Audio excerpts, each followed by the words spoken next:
Pour l'exercice 35, on nous dit, soit h un nombre réel non nul. Le taux de variation entre 4 et 4 plus h d'une fonction f définie sur R est moins 9 sur h. F est-elle dérivable en 4? Point d'interrogation. Si oui, quel est son nombre dérivé en 4? Point d'interrogation. Donc, on nous rappelle que le taux de variation de f entre a et a plus h, c'est f de a plus h moins f de a sur h. Ici, on voit clairement que a prend la valeur 4. Et quand on nous dit que le taux de variation vaut moins 9 sur h, cela veut tout simplement dire que notre taux de variation est égal à moins 9 sur h lorsque l'on remplace le nombre a par 4.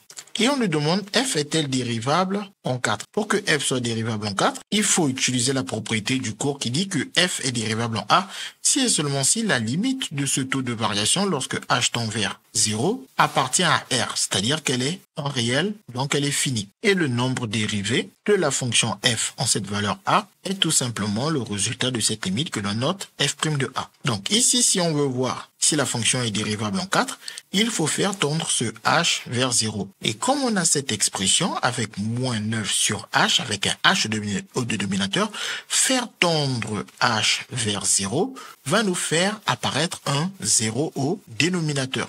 C'est-à-dire que si on calcule la limite de notre taux de variation, qui n'est rien d'autre que la limite de son expression, quand h tend vers 0, ce sera comme avoir du moins 9 sur quelque chose qui se rapproche de 0. Attention, h ne devient pas égal à 0, mais il se rapproche de 0.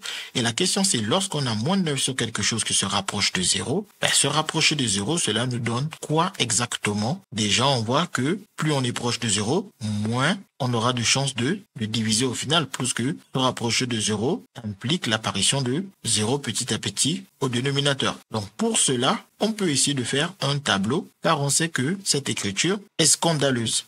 Donc pour résoudre ce scandale, on va faire une étude petit à petit, on va essayer de se rapprocher de 0 avec des valeurs, et on va voir que devient alors ce quotient moins 9 sur h. Donc on peut faire un tableau du genre, on va donner des valeurs à h, on choisit juste ces valeurs de telle sorte qu'elles deviennent de plus en plus proches de 0. D'abord, on a 1, puis on a 0,01, et on voit que la puissance de 10 n'arrête pas de devenir de plus en plus petite pour signifier que le nombre est en train de se rapprocher de 0. Et ensuite, on calcule notre quotient. Donc, vous pouvez le faire à l'aide de la calculatrice si vous ne le voyez pas, mais sinon, le calcul est assez simple. On obtient alors les valeurs suivantes. Ces valeurs sont en train de devenir de plus en plus petites, ou si vous voulez, elles deviennent très très éloignées de 0, mais négativement. Donc, on peut se dire que si on fait tendre notre valeur ici vers 0, ici, le quotient moins 9 sur h, lui, il tend vers moins l'infini. C'est-à-dire que si on reprend notre limite ici, le résultat de cette limite, on peut conjecturer, attention, on ne l'a pas démontré, on conjecture que la limite est moins l'infini. Et justement, moins l'infini, on voit bien qu'il ne vérifie pas cette condition car il n'appartient pas du tout à R. Il est juste moins infini, il n'est pas fini comme les nombres réels.